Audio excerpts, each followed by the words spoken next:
Procedure उभा आहे अध्यक्ष महाराज. मी अध्यक्ष महाराज या लक्षवेध्या आज पाहत होतो की 15 लक्षवेध्या या ठिकाणी आहेत.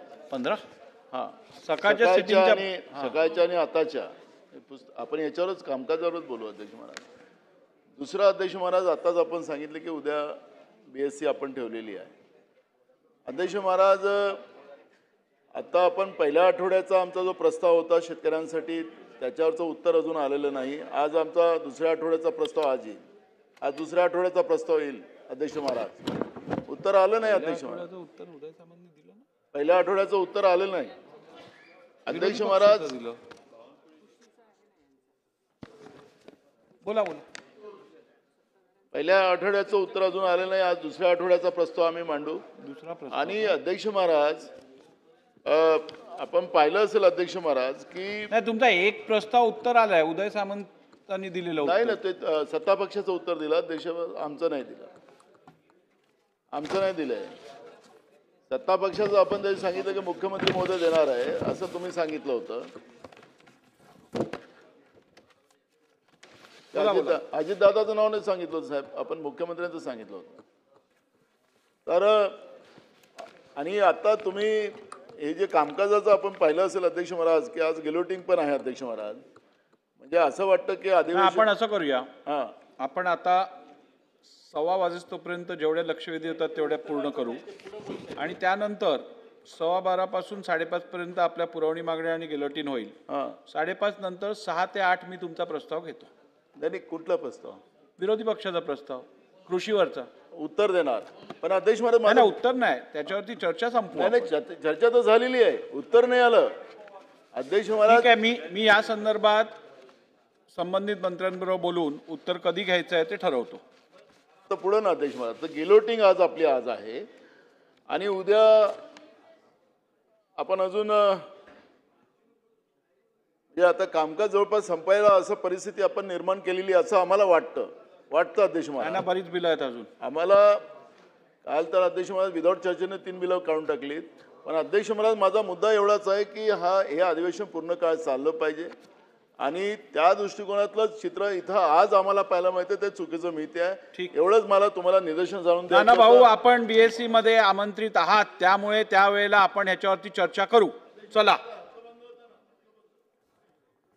मी काल नोटीस दिलं होतं त्याच्यासाठी पॉइंट ऑफ प्रोसिजर काय ना, मी कामकाजावर आलो होतो आणि माझा हक्कभंग बोला. हां, घेतला आम्ही दोघांनी. अध्यक्ष महाराज, महाराष्ट्र राज्य रस्ते विकास महामंडळ अंतर्गत मुंबई प्रवेशद्वाराच्या 5 पथकर स्थानकावरील हलकी वाहने, स्कूल बसेस व महाराष्ट्र राज्य मार्ग परिवहन महामंडळाच्या बसेस यांना पथकातून सूट दिल्यामुळे महामंडळास द्यावी लागणारी भरपाई निश्चित करण्याबाबत सार्वजनिक बांधकाम विभागाने दिनांक 25/6/2025 रोजी शासन निर्णय निर्गमित करून MEP इन्फ्रास्ट्रक्चर प्रायव्हेट लिमिटेड यांना नियमबाह्य पद्धतीने मुदतवाढ देण्यात आली. त्याबाबतच्या वरिष्ठ अधिकारी व कंत्राटदार यांच्या संगनमताने शासनाचे अंदाजे 3,000 कोटी रुपयाचं नुकसान झाले आहे. सदर कंपनीला काळ्या यादीत टाकलेले आहे. त्या अनुषंगाने महाराष्ट्र राज्य रस्ते विकास महामंडळ व कंत्राटदार यांची 2010 ते 2025 पर्यंतची टोल वसुली व 27 उड्डाणपुलाचे देखभाल दुरुस्तीबाबत अंकेक्षण करून महाराष्ट्र राज्य रस्ते विकास महामंडळाने स्वतः टोल वसुली करावी व अन्य कंत्राटदाराची नियुक्ती करण्याची मागणी मी केली होती.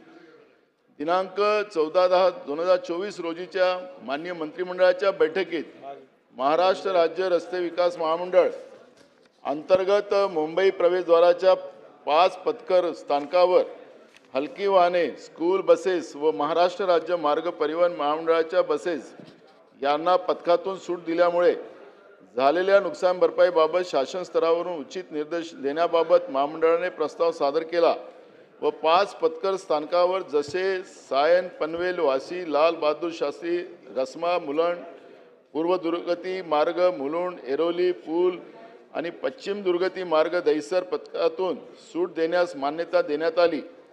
मुंबई शहरामध्ये महाराष्ट्र राज्य रस्ते विकास महामंडळामार्फत बांधण्यात आलेल्या प्रगती असलेल्या उड्डाणपूल व अनुषंगिक बांधकामे प्रकल्पाचा करज त्यावरील व्याज व परतावा तसेच देखभाल दुरुस्तीचा खर्च याच्या परतफेडीसाठी मुंबई प्रवेशाच्या खालील 5 ठिकाणी पत्कर वसुलीचे प्राधिकरण महाराष्ट्र शासनामार्फत निर्गमित केले आणि अधिसूचना दिनांक 27/6/2002 अन्वये दिनांक 30/9/2027 पर्यंत महाराष्ट्र राज्य रस्ते विकास महामंडळास प्रदान करण्यात आले आहेत. महाराष्ट्र राज्य रस्ते विकास महामंडळाकडे पुढील सवलत कालावधी दिनांक 30/9/2027 पर्यंत त्या दरम्यान सन 2010 मध्ये महाराष्ट्र रस्ते विकास महामंडळास कर्ज रोखेद्वारा उभारलेल्या निधीच्या परताव्याकरिता निधीची आवश्यकता असल्याने काही अटी व शर्तीच्या अधीन राहून सार्वजनिक बांधकाम विभागाने दिनांक 15/9/2010 रोजी महामंडळाला 2100 कोटी रुपये एक रकमी भरण्यासाठी मे MPAP आयडियल टोल्स का समोर TM यांना शासनाने मान्यता दिली.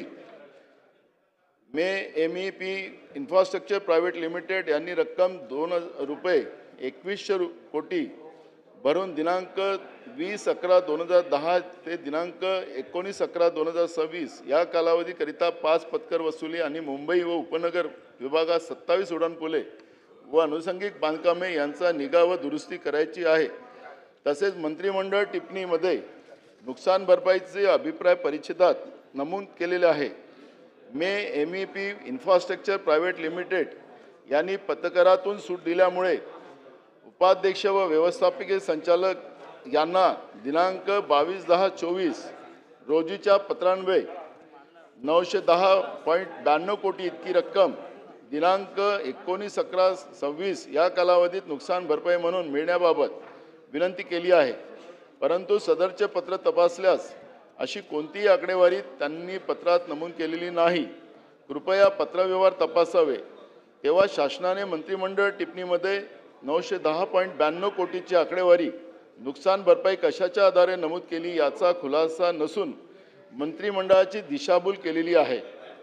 तसेच महाराष्ट्र राज्य रस्ते विकास महामंडळाने दिनांक 11/10/24 रोजीच्या विनंती पत्रात नमूद केले की 14/10/24 रोजीचे शासन निर्णयानुसार 5 पत्कर नाक्यावर टोल माफी दिल्याने महामंडळाने दिनांक 30/9/27 पर्यंत उपलब्ध असलेले सवलत कालावधीमध्ये 1353.91 कोटी नुकसान भरपाई मिळण्याबाबत शासनाने विनंती केली होती. कंत्राटदाराचे करार दिनांक 19/11/26 पर्यंत संपुष्टात येणार आहे याची माहिती महामंडळाला होती व करार संपुष्टात आल्यानंतर सदरचा प्रकल्प उरलेल्या कालावधीकरिता महामंडळाने टोल वसुली आणि देखभाल दुरुस्ती करणे शक्य आहे किंवा कसे याबाबत कुठलाही अहवाल अभिप्राय शासनाने मागितलेला नाही किंवा उलट टपाली महामंडळाने सुद्धा तशी मागणी केलेली नाही. याबाबत शासनाची व महामंडळाची भूमिका ही संशयास्पद व कंत्राटदाराला आर्थिक फायदा पोहोचवण्याकरिता केलेली कृती दिसून येत आहे. याबाबत अप्पर मुख्य सचिव सार्वजनिक बांधकाम विभाग यांना अनेक वेळा पत्रव्यवहार करूनही कोणतीच कारवाई करण्यात आलेली नाही. याबाबत मला अवगत करण्यात आलेले नाही व शासनाची व राज्यातील लोकप्रतिनिधीची दिशाभूल करण्याचा प्रयत्न केला जात आहे. त्यामुळे लोकप्रतिनिधीचा अपमान करण्याचा प्रयत्न या माध्यमातून होत आहे. परिणामी सार्वभौम सभागृहाचा अवमान करण्यात आला आहे.